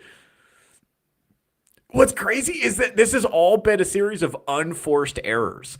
Like, if you want to make like the Fresh and Fit podcast and like Red Pill podcast look like goobers, it's not that hard. They mostly do it themselves. But all they have to do is point to a series of unforced errors by this woman, where she's just the things that she says. It's clearly just the things that she thinks about the world. That's just how she thinks about the world. It's like not. She's just being honest about what she thinks. She does not have the capacity to put on an act. This is just who she is and what she thinks about stuff. And it's just transparently obvious to any reasonable person with a pulse that she's incredibly selfish and self-absorbed and is not thinking about how her actions have consequences on her husband's the well-being of his business or the well-being of him emotionally or how this is going to affect his career. Like, she's just like not considering that. She just desperately wants to be the center of attention. So that they, really haven't gotten since they were with their moms, and not mothering them, but just like giving them that emotional support. And that energy gets rewarded in the universe. It starts coming back to you. And I can say I am like a case in point example. Like, even before my husband really started making money, he always would find little ways to spoil me, even if it didn't cost that much in the beginning. And now, like, we've gone from like him buying me like AirPods or like Nike shoes to now like, spending so much money at Miu Miu or Cartier or whatever. And I'm not saying that to be braggy. I'm saying that I've seen this principle like really, really work. And I truly believe that like remember, from her perspective, caring for her means buying her expensive shit. And AirPods are not considered expensive to her. Remember that. AirPods was the cheap gift. Yeah. Let's check in with the chat. Oh, wait, what? Chivalry? Why do these women think they deserve it? I have no idea. I think it's because the only thing she views the world through is what's, like, from her perspective, it's all about what's good for her, and she does not think about how her actions affect other people. She just thinks about stuff, what would be good for me, and then she's like, if it's good for me, I deserve it. And that's it. And if I don't get it, then it's not fair. If I do get it, I deserve it. If I don't get it, then something is not fair because I should have gotten it. Like, she doesn't think about it in terms of like a cost-benefit exchange. She thinks that just by showing up, she deserves everything. She doesn't know what chivalry is. I think she has. Because her idea of chivalry is buy me stuff. Like, she's being pretty clear about that. If they weren't taken for gold, they wouldn't be bothered by our supposed lack of it. Yeah, that's true. That's true. And to be fair, this is, we're talking about self-absorbed, emotionally immature, materialistic women, right? There's a lot of cool ones out there. You just got to go looking, But yeah, this is definitely an example of somebody who's emotionally immature and self-absorbed. And again, she isn't thinking about what she does in the relationship. She's thinking about what the relationship does for her, to be clear. So that's where she's coming from. She doesn't have the capacity to consider the feelings of other people. So but by the way, before we get too hard on her, she's been like this the entire time. AKAASH is the one who decided to marry her, and AKAASH is the one who continues to spend money on her, even though she continues to be ungrateful and continue to pull away from his kisses, as pictured. So, and then Vagabond's got a great point. AKAASH won't have kids, so there is no good investment for him. He is an illusion of happiness. That's exactly right. So he's not. So one of the most valuable, sacred, powerful things that a woman can do is have a man's children, and she is already said she's not going to do that. So they're having dogs. They got dogs. She's a dog mom. She's a stay-at-home dog mom, which is like the ultimate. I am a vessel that receives. I contribute nothing. This is what I say when I talk about a lot of women want to be purely decorative. This is an aspirational lifestyle for a lot of women. I don't want to. We got to make sure, I understand, a lot of women, especially women who live in major metro areas, college educated, girls you meet at bars and clubs. This is the life that they want. A lot of women find it aspirational to be purely decorative. They want to have a life where they contribute essentially nothing. They receive everything. They have all of their needs catered to. They're pampered. They're essentially treated like a child. They do nothing in return. And They just get to do whatever they want. And then that's it. You know, that's their idea of a good life. So you got to be careful with that, you know. You got to be careful with that. So if you spot this, the cool thing about this is all of this, I guarantee you, I mean, we don't have the tape, but I guarantee you, if you go back to the early days of the relationship, all of this was visible from the beginning. This is why you don't start fucking people right away, by the way. It's so much easier. You should hire slowly, fire quickly. You know? Let's see. The pass on his genes is the investment for men, not even offering that. Yeah, so she is purely decorative. And she finds that to be an aspirational lifestyle, which a lot of women do now. So make sure when you're talking to a woman early on, figure out how she feels about like family and kids and marriage and all that stuff. Make sure your guys' goals are aligned, you know? Make sure your guys' goals are aligned. Because if she's literally just there to be decorative and she just wants to be pampered and catered to, like, that's cool if that's what you want. I mean, there's guys who will do that for sure. It's just not, you know, there's just like not a lot in that for you as the guy. I'm just being real with you. So, not a lot there for you. Morning. Oh, Iron Oxide, friend of the channel's here. Speaking of, yeah. That's a guy who knows a little something about marrying a supportive woman. Shout out to Scream Queen Selena, friend of the channel. Mrs. Oxide, friend of the channel. Yeah, that's what happens. It's a huge difference. Marrying somebody who wants to be purely decorative versus marrying somebody who actually like supports you emotionally. It's a huge fucking difference. You know, and you see it. We've all know those guys who've they chose poorly. I just watched Last Crusade, by the way. Indiana Jones, Last Crusade. Just watch that. Good movie. All right, let's keep cooking on this video. So we're getting through here. Let's see. Do I have more of these I want to get through? Oh my God, I have more. Okay. We got more. We're just going to keep cooking. We're going to get through till the bottom of the second hour. Go ahead. Man that takes care of his wife is like blessed by the universe. He's a real man that is a real provider that like I keep bringing up spirituality into this, but I feel like remember, any woman who tells you what a real man does is going to be asking you to act against your self-interest. No one will ever be like, a real man relaxes on his day off and doesn't spend a bunch of money on me. A real man hangs out with his boys. That it's never going to be that. It's always a real man does exactly what I want him to do in this given moment. Like that expression is when it's used by women is universally weaponized to get a man to act against his self-interest in a way that serves her. It's never in a way that is going to serve you. And it never has anything to do with being a real man. Ever. Never. It's just self-serving. It's just a manipulation tactic. So be on the lookout for that. Go ahead. that's what God-fearing men do, like true alphas. And so, like, when I was training my dog, this is Guys, I just want to take a poll of the chat real quick. I don't know how to put polls in the chat, but let's just take a poll of the chat real quick from you guys. Do you think AKAASH Singh is a real alpha? Just go ahead and sound off in the chat, because that seems to be what she's insinuating. Go ahead. no joke. I read this dog training book, and it says in the book, like, the true alpha of the pack is not the dog that barks all the time, is super defensive, insecure. Like, those are the red pill guys. The true alpha of the pack is the calm one. The quiet. The like leads with dignity and this like stature and this grace. And let's face it, men are like dogs, like, you know, so it's like. God. Do you think AKAASH is leading his relationship with stature and grace?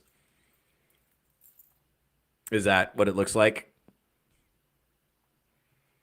Anyway. Yeah. The analogy fits. If the shoe. No, so I was gonna say the same thing about AKAASH. Like, I think the happy wife, happy life is more just like women are so in tune with their emotions. We go through like week over week fluctuation. So one, we can't always be on it every week, like how men can. And number two, it's like we give them like this kind of comfort and emotional support.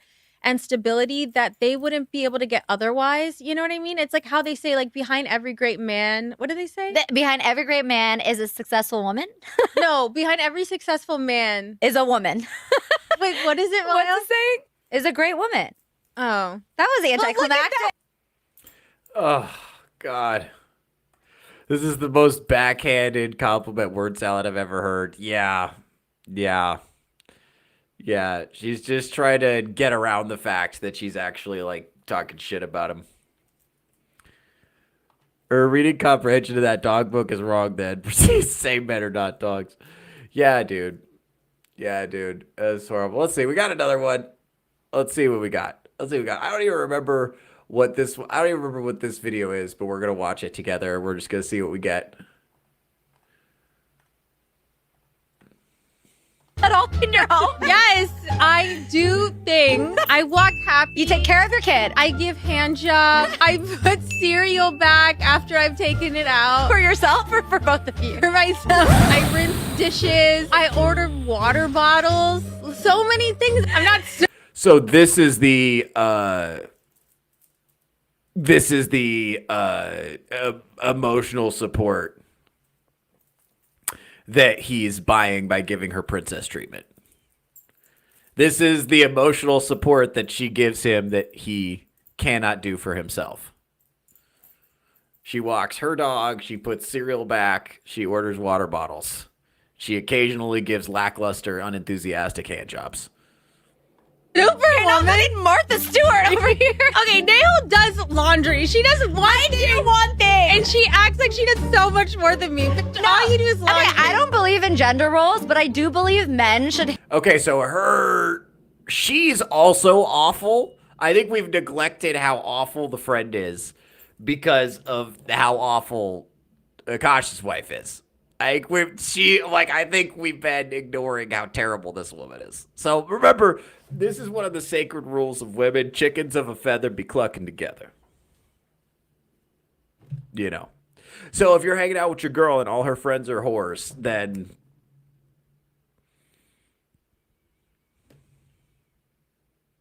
put two and two together. If it quacks like a duck, it's a duck.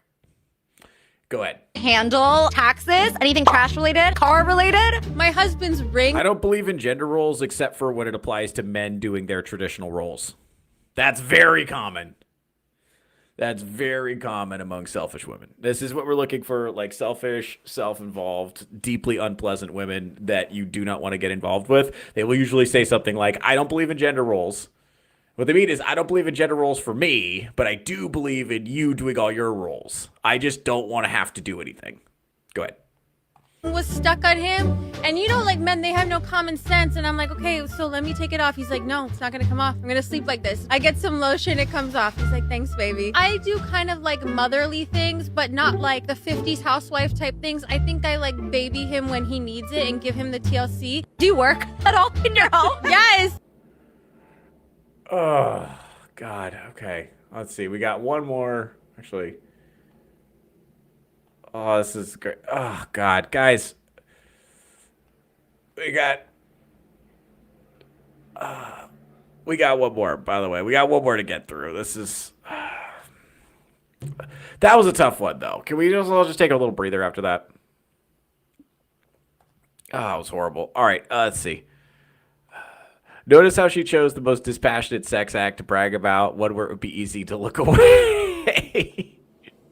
Yeah, for real. This is not a person who... this is not the way that she would act if she liked or respected her husband. Like, I hate to say that. It's like... But at the end of the day, like, my guess is she has been like this the entire time.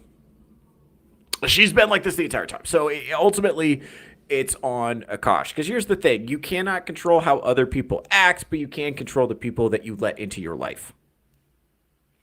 So at some point, we got to give it up to AKAASH. Like, AKAASH is the one who chose not to have a backbone. AKAASH is the one who chose not to vet his relationship. AKAASH is the one who chose to get involved with this woman and ultimately to marry her. That was his choice that he chose to do. That's on him. And he's got to take accountability for that. He has to take accountability for that. unfortunately. And by the way, for the most part, if you look at the comments, women are not psyched about her behavior either. So women are dunking on her too. So just know that like you do not like this isn't the only option available. You could just like choose not to date women like this. You can like date women who actually like you. Like that's allowed. The thing is like guys like AKAASH, I think, you know, because he had so little experience going in, like you said, he was 31 years old, he's still a virgin, like not known his ass from third base, despite being like somewhat successful in comedy, which by the way, if you're doing even a little bit good at comedy, it is very, very, very, very easy to find women who are interested in you. If you're even just a little bit good at comedy. So the fact that he was not able to figure that out is tough. Tough, man. Tough. You know. But again, the key here is just date women who like you. That's it. It's the whole thing. Date women who like you, and you won't have to deal with this bullshit. And ultimately, I'm sorry, the most of the blame has to rest on AKAASH for choosing to continue with the relationship and to marry this woman.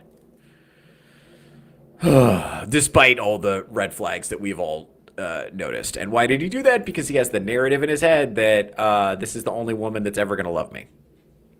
So he gets fixated on her. He has this scarcity mentality. Look what it leads to. Anyway.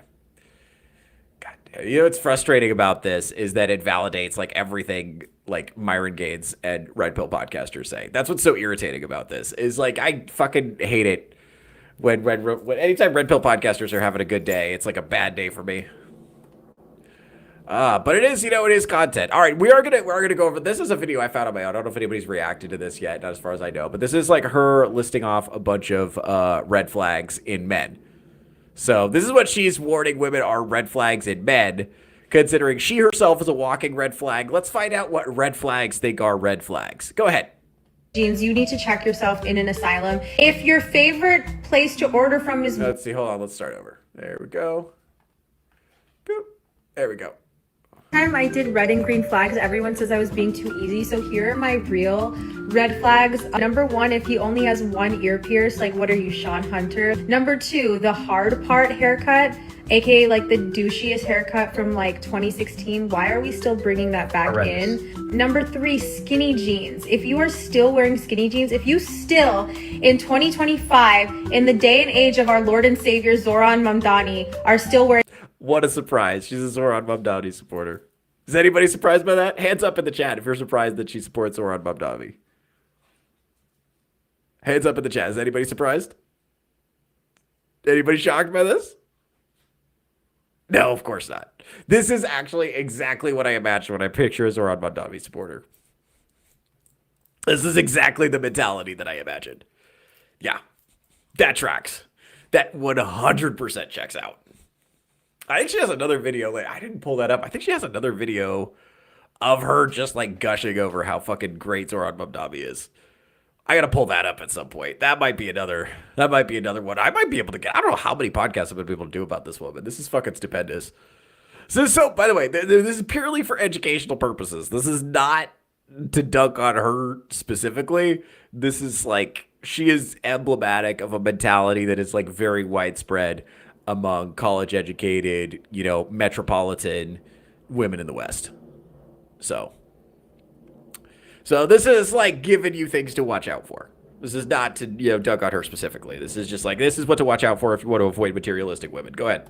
Wearing skinny jeans, you need to check yourself in an asylum. If your favorite place to order from is Wingstop or Chipotle, I cannot talk to you. If you have an Arc'teryx jacket, that is more niche, but like you're also annoying.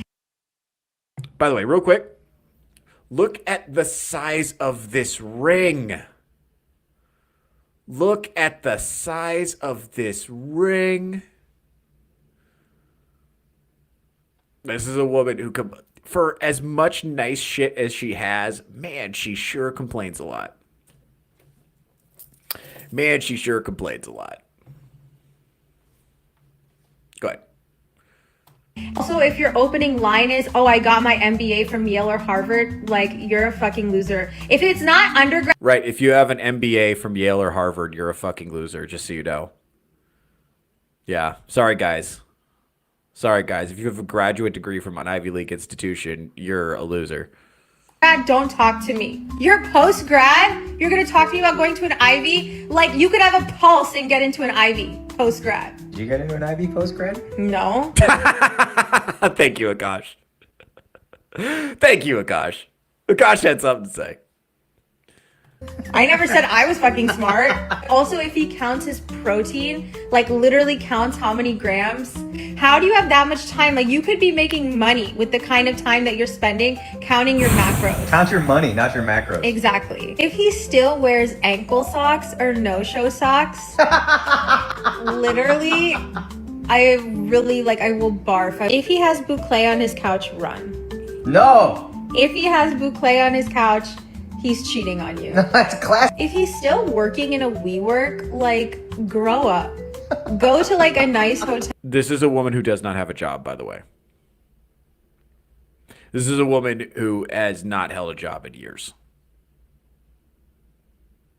What's this? Yeah. It's what... Any woman who tries to take away Chipotle or Wingstop from me loses a hand. That's the thing. I fucking love Wingstop. I love Wingstop. I love Chipotle. I'm not ashamed to admit it. I'm not ashamed to admit it. Wingstop makes my heart smile. Wingstop warms my heart. I love it. And Chipotle is incredible. I love Chipotle. I don't like it in the bowl, though. In the bowl, the bowl feels like a trough. It feels too much like I'm being fed like a pig. I need it in the burrito. That's me personally. I'm a burrito man, and I'm not afraid. I don't care who knows it. Or a nice bar. Like, what the fuck are you working in a WeWork for? If he has an ex-girlfriend, that's a red flag, too. Okay, Based. No. Yeah, that's... To her credit, she married a guy with no ex-girlfriends. So that's... I'm sorry, Theo. I know we're not supposed to do like this, but... It's supposed to do like this bit, but I'm not afraid to admit I hate every single nucleus in her body. Yeah, I think this is particular. I think one of the reasons it's so triggering for men is because we're all imagining what it's going to be like to be in that relationship. And a lot of us have been in relationships like that. Like hands up in the chat if you have ever been in a relationship where you've been with a woman who just absolutely did not appreciate anything that you did, or was extremely ungrateful, was always complaining, was always trying to get you to do more, was always taking shots at you, was always cutting you down, was always acting unimpressed with you, was acting like shallow and narcissistic and rude, just constantly. This is, I understand why this is triggering for guys. But the thing is, like, the point of pulling this up is not necessarily to shit on this woman in particular. It's to remind us, like, hey, this is what's out there. These are the signs to watch for. If you find yourself encountering a woman like this, the most important thing to do is have a backbone. Just say, no, we're not going to do that. We're just not going to do that. No, thank you. We're just not going to do that. No, thank you. I'm not going to be treated this way. And then you just walk. Do it. That's it. I think the problem here is that AKAASH does not say no to her. He does not say no to her. He does absolutely everything he can to make himself appealing to her, and he does not say no to her ever. That's the problem here. You know, he's not doing here's the thing. It's like, paradoxically, if you bend over backwards and twist yourself into a pretzel to try to make women happy, that makes them very unhappy. Women like guys with boundaries. They like guys who can say the word no and mean it, right? They like that. And they like guys who are really focused on the mission and not excessively focused on them. That's what they like, actually. And it's like he's trying to do things that she likes without an understanding of what women like. And that's the point. That's something where guys like Myron Gaines have a point. Is if you're going to be involved with women, it helps to understand how they think and what they actually like and what they actually respond to and what are the traits that they like in men. Because a lot of the stuff you think, it's like, oh, women will like me if I buy her fancy things, or if I pay for her vacations, or if I buy her clothes, or if I create an environment where she's financially safe to quit her job and pursue her dreams of becoming an influencer / podcaster / reality star, then I can. And it's like, no. No, you can do absolutely everything in the world for her, and she can just, like this woman, turn around and just resent you and then disrespect you publicly. That's the thing, because I think it doesn't matter if she doesn't like you already. You could do the nicest stuff in the world for her, and it's not gonna matter. This is all biochemistry. It's all happening at a biochemical level. She can't help it that she doesn't really like him that much. But he was the one who chose to marry her because he had the mentality that I'm never going to find another woman to love me. And that's how guys get in these situations. You need to realize that if she's not treating you well, then it's okay. It's okay to walk. It's okay to go get with somebody who does treat you well. Just date women who like you. I cannot tell you how much of a difference that makes. Just date women who like you. Once you've dated a woman who likes you, you'll be like, oh, fuck, why didn't I do that to begin with? Yeah. Yeah. Yeah, man. Oh, man. This has been fun. It's been good hanging out with you guys. Let's see. I got some more videos I want to get through, but I think I want to save those for another show. Let's see. Let's see what else we got in the chat. I could fix her, but Akash can't fix her. Yeah, right. I agree with you. Yeah, Akash definitely can't.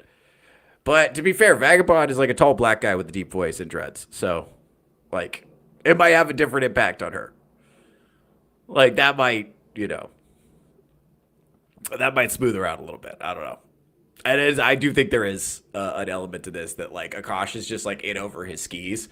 And he doesn't understand that what he's doing is making everything worse. Like, he doesn't compute that.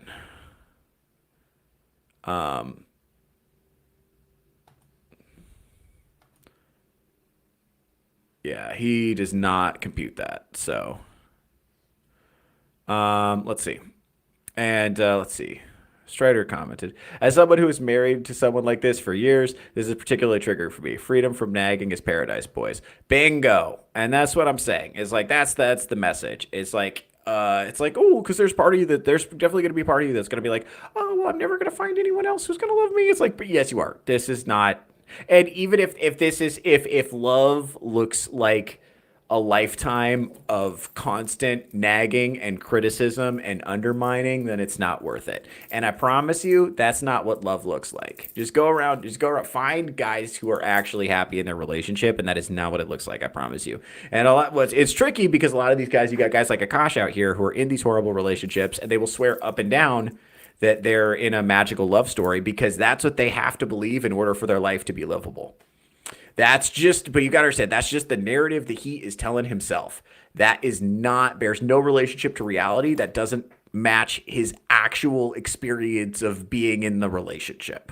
Like, the reality is, if you're with someone like this, it's going to be excruciating. It's going to take the wind out of your sails. It's going to cut you down. You're going to die. It's death by 1,000 cuts. You're going to die a little bit every single day. We've all met these boomers that are just like vacuous, bags of gas, just a shell of their former selves. They're just hunched over and they can't go anywhere or do anything unless their wife directs them. Like, they've just completely lost any meaningful sense of free will. They just don't know anything. They can't do anything. They have no sense of agency. They're completely disconnected from the man that they used to be. They lack the courage and the agency and the drive that drew their wife to them in the first place. And they have essentially given up on life. We've all met boomer men like this, right? We remember. Okay. And a lot of us, chose not to get married because we didn't want to become that guy. And I'm telling you, you do not have to. There's such a thing as just dating women who like you. And if that's the one message you get out of this, remember, date women who like you. In order to date women who like you, be likable. In order to do that, you have to understand the kind of things women like. And the fact is, women just don't respect guys who buy them shit for no reason. Right? Women don't respect guys who simp over them for no reason. Like, unfortunately, reality is Akash is a turbo simp and a chronic nice guy and a chronic people pleaser. And you see the results that creates in his relationship, don't you? You see it. There it is. Right out in the open. That's what it is. Sorry, that's what it does, unfortunately. That is the fruits of the choices that he is making. And you got to just like, oh man, it's a tough situation. So I look forward to he's in, I think, India or Dubai or something right now.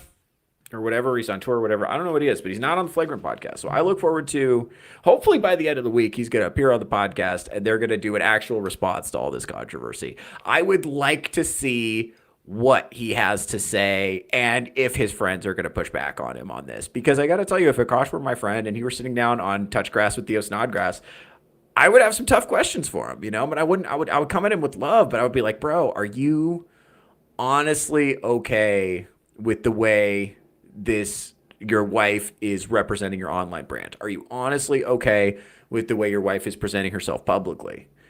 Do you understand where the negative reaction is coming from? You're seeing the negative reaction. You're seeing the impact it's having on your brand.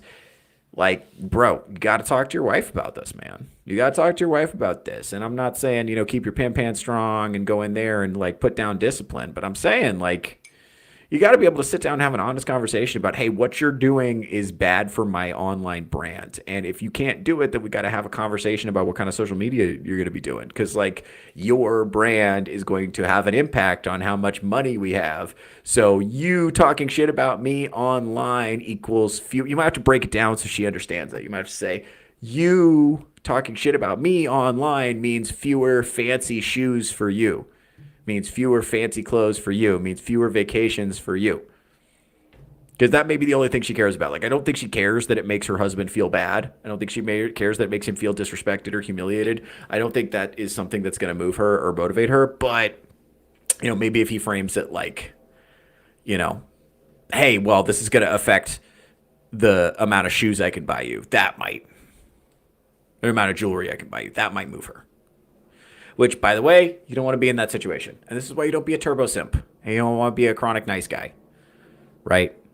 You must actually, like, have a backbone, have a spine, be able to say no, have boundaries, and date women who like you. And only date women who like you. So a woman who likes you is not going to treat you like this. Just how it is. Doesn't mean a woman who likes you is never going to be upset with you. Doesn't mean she's like never going to create problems, because women are women. So there's always going to be some kind of problem. There's always going to be some kind of weird emotional bullshit. She's always going to hit you with like, what do you mean by that? Or would you still love me if I was a worm? Or whatever. There's always going to be some bullshit, right? But the amount of bullshit that needs to be mitigated is not going to be, it's not going to be like, this is like catastrophic relationship ending bullshit. And it seems to be a constant downpour of relationship ending bullshit that is constantly streaming forth from this woman's mouth. And it's just like, I don't know how many relationship ending statements she has to make before AKAASH makes the decision to walk away. But, you know, and he's already married to her, no prenup. So it's like half his shit's on the line. So and obviously, you know, people have said, I don't know that this is true 100%, but there are cultural limitations on divorce. I know as a Catholic person, I would be very hesitant to get a divorce unless I was absolutely sure it was the right decision. So if that kind of pressure exists in his culture, I'm somewhat sensitive to that, you know, but at the end of the day, like, she's just like not treating him very well, which is a huge bummer. And it may be a blessing in disguise that they don't have children together because, man, it's really, I can't imagine somebody this selfish being a super good mom. So, really tough situation. RIP to the homies that are in that situation right now. RIP to the homies that are locked up in that situation right now. And hey, if you have escaped that situation, you know, leave your story in the comments. I want to hear about it. Because we need hope. Because we got homies who are tuning into the show now. These videos, every time I put Akash's name in the title, I get over 100 views. So somebody's going to see this. You know, somebody's going to see this, and maybe they're going to be inspired by your story. So leave your story in the comments. Let people know what's going on. Let people know that there is life after crazy, toxic relationship. I think a lot of men especially, because the reason they stay in these relationships is because they think they're never going to find another relationship. They're never going to be loved again. Or, you know. And the reality is they're not being loved now. So they will be loved again. There is better stuff out there. So, you know, that's the thing I would say is if you're somebody and you feel like you're in a relationship like this and you feel like you're trapped and you feel like it sucks and you feel like, this is the best I could do. It's not. I promise you the freedom you feel from being free from this is going to be better. Even if it costs you half your shit, which is tough. But even if it costs you half your shit, the freedom you have is going to be better than this. Is going to be better than whatever you're dealing with. Yeah.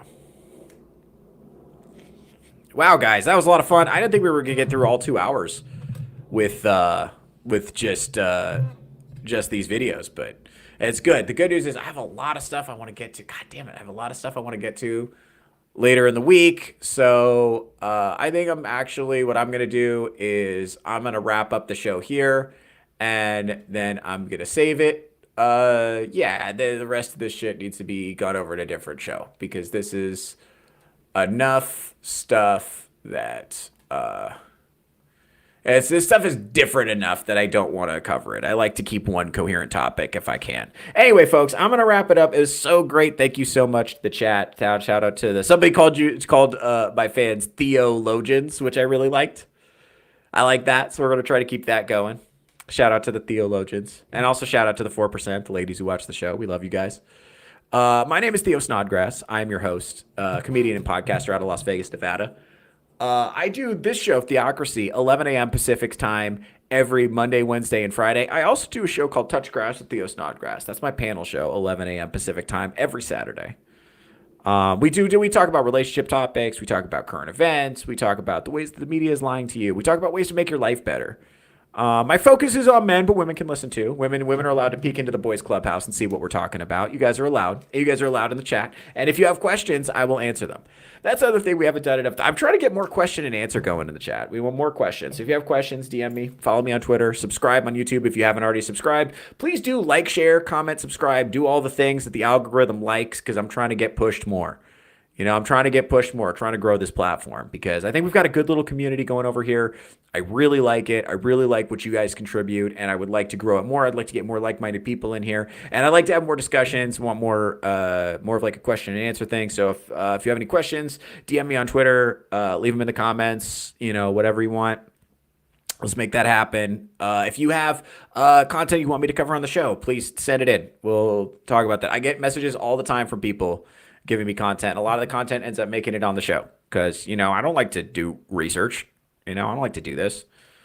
So, yeah, if you see shit that you want me to talk about on the show, please send it in. If you see shit in current events that you want me to talk about on the show, please send it in. We'll talk about it, because we're talking about the state of modern relationships, and we are going to, we're going to keep doing this. We're going to keep doing this. I'm going to try to, advise especially the young fellas, the YFs, if you will, how they can take care of themselves and get the kind of relationships that they want, because that's what we want for these young fellas. They want to learn for the millennial generation. We're already fucked, but the younger generations, they can learn.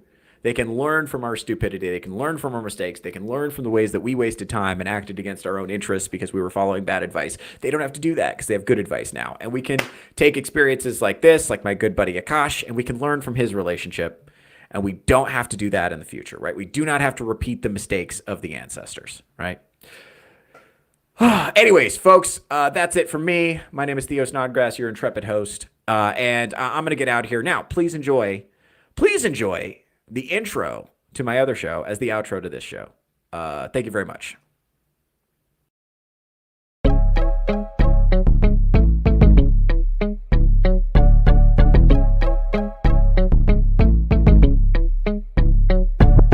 at that crack.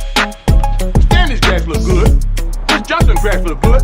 Well, look at my crack. No. Look at that crack. Are we looking at ours as cat now? Yes. Sorry, I didn't hear a damn thing you said. All right.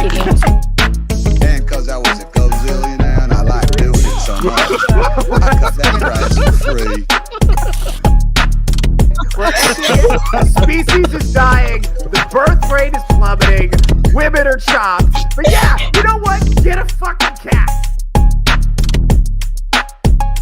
I know even more about grass.